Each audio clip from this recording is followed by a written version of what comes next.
मंडळी, लवकरच आपल्या सगळ्यांच्या आवडता गणपती बाप्पांचं आगमन होणार आहे. मग गणपती बाप्पांच्या नैवेद्यासाठी आपण वेगवेगळ्या प्रकारचे मोदक करत असतो.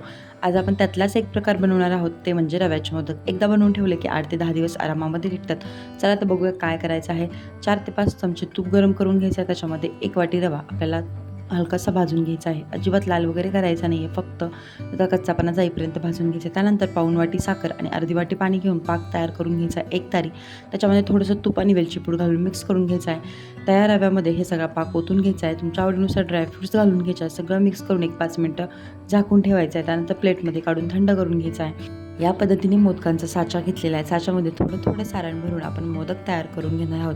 याच पद्धतीने सगळे मोदक तयार करून घ्यायचे आहेत. फ्रीजमध्ये आरामशीर 8 ते 10 दिवस टिकतात हे मोदक आणि चवीला खूप छान लागतात. आजची रेसिपी आवडली असेल तर व्हिडिओला लाईक, चॅनलला सबस्क्राईब नक्की करा आणि याचा फुल व्हिडिओ ऑलरेडी आपल्या चॅनलवरती अपलोड केलेला आहे. तोही एकदा नक्की जाऊन चेकआउट करा. धन्यवाद.